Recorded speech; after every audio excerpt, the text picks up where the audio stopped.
परंतु किसी ने भी जेल से सरकार चलानी चाहिए क्या?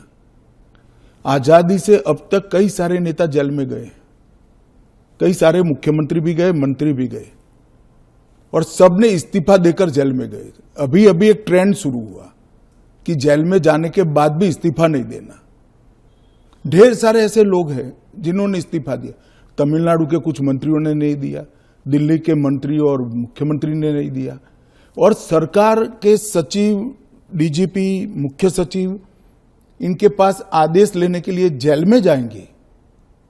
ये क्या हमारे लोकतंत्र को दुनिया में सम्मान दिलाएगा क्या?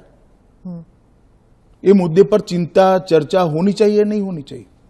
हर महादेव, कैसे आप सब? उम्मीद करते हैं सब लोग खुश और स्वस्थ होंगे। जेल से सरकार चलाना, इस आप तो मूवियों में देखे होंगे कि कोई गुंडे लोग हैं, वो जेल में चले जाते हैं, फिर जेल से उन लोग साइन करते हैं और सरकार चलती है। इसे फिल्मों में देखा गया है, लेकिन अपोजिशन चाहता है कि ये रियल लाइफ में तो आपने देखा है, वैसे रियल लाइफ में भी होता ही रहता है। लेकिन इस चीज़ को बदलने के लिए जब रूलिंग सरकार, एनडीए की सरकार, भारतीय जनता पार्टी की सरकार चाहती है चेंज करना, तो अपोजिशन को ऐसा क्यों प्रॉब्लम हो रही है? क्या वो चाहती है कि अभी भी चोरी करे, मर्डर करे, क्राइम जो जिस लेवल का करे, लेकिन सरकार की जो कुर्सी है वो मेरे ही हाथ में रहो, ऐसा अपोजिशन का सोच है। इसीलिए तो ये जो पीएमसीएम बिल है उसको अपोज कर रहे हैं।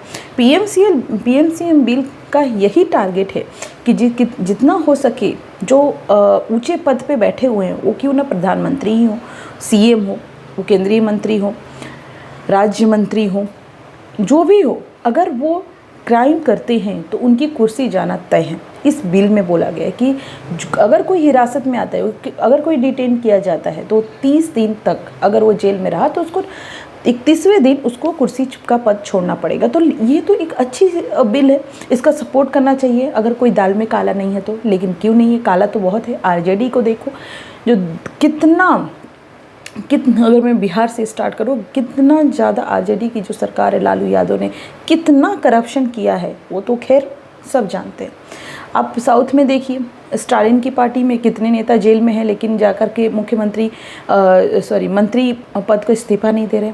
रिसेंटली आप जो चर्चा के विषय में रहे, अरविंद केजरीवाल जो जेल से सरकार चला रहे थे, क्या ये एक डेमोक्रेटिक कंट्री के लिए, डेमोक्रेसी के लिए, लोकतांत्रिक देश के लिए ये शोभा देता है क्या कि हम जिसको अपना प्रतिनिधित्व चुनते हैं, जिसको अपना रिप्रेजेंटेटिव चुनते हैं, वो जेल में जाए और सरकार चलाए?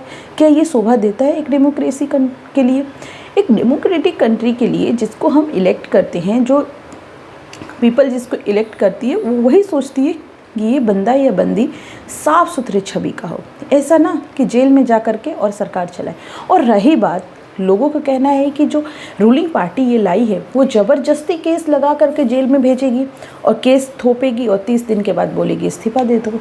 भाई, अगर आप सही हैं तो मैं मानती हूँ रूलिंग पार्टी का कुछ ना कुछ दबदबा जरूर होता है, लेकिन मैं इतना नहीं मानती। या आप भी सोच सकते हैं कि 100% रूलिंग पार्टी गलत हो और तुमको ले करके जाए और जेल में डाल दे। कहीं ना कहीं कुछ तो दाल में काला होता है। तो अगर अपोजिशन भी चाहती है कि साफ़ सुथरी छवि की सरकार रहे, तो अपोजिशन क्यों इसे इग्नोर कर रही है? क्योंकि अपोजिशन में अभी रिसेंटली में कई ऐसे पार्टी हैं जिसके नेता पे केस चल रहा है। और हाँ, वो बीजेपी के भी नेता पे चल रहा है, बहुत नेताओं पे चल रहा है, ऐसा मैं नहीं बोल रही कि नहीं। लेकिन अगर ये बिल लाया गया है एक साफ़ सुथरी सरकार के लिए, तो मुझे लगता है इसको सपोर्ट करना चाहिए। लेकिन अपोजिशन इसके अगेंस्ट है, क्योंकि जानती है वो बेमतलब की इशू खड़ा करना अपोजिशन को यही आता है। आप रिसेंटली देख सकते हैं कि कोई ना कोई, जहाँ पे कांग्रेस की जीत होती है वहाँ पे इलेक्शन कमीशन ऑफ इंडिया अच्छा काम कर रही है, जहाँ पे नहीं होती है वहाँ पे बेकार काम कर रही है। तो कहने का मतलब, अगर अच्छी चीज़ आए तो उसको खुल के सपोर्ट करें।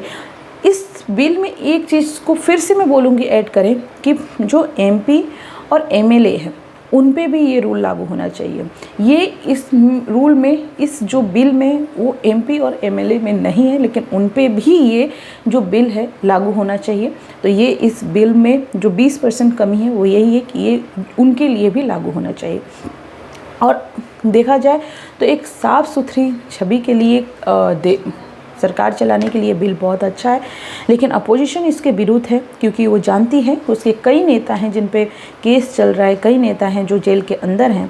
अगर वो सपोर्ट करते हैं इस बिल का तो उनको इस्तीफ़ा देना पड़ेगा। लेकिन मुझे लगता है कि जनता जानती है कि ये बिल बहुत अच्छा है और जनता इस चीज़ को सपोर्ट करेगी। भारतीय जनता पार्टी एनडीए की सरकार ने जो बिल लेकर के आया है उसको सपोर्ट करेगी और मुझे जहाँ तक लग रहा है कि ये बिल पास हो जाएगा क्योंकि लोकसभा में मेजॉरिटी है बीजेपी की, राज्यसभा में है, तो बिल पास होने में कोई ज़्यादा दिक्कत नहीं होगी। जेपीसी कमेटी बैठाने की अगर मांग होती है तो भी कोई सक्सेस मिलेगा नहीं, लेकिन ये बिल बहुत सराहनीय है। आपका क्या ख्याल है? आप मुझे कमेंट करके बताएं कि इस बिल से क्या फ़ायदा नहीं है। अगर है तो यस, अगर आपको लगता है कि नहीं है तो no. Thank you so much. इसे ताज़ा तरीन खबरों के साथ देखने के लिए मेरे चैनल को शेयर एंड सब्सक्राइब करें और जो भी चीज़ आती है उस पर मैं अपनी राय बताती हूँ। आपकी क्या राय है वो भी कमेंट करें। Thank you so much.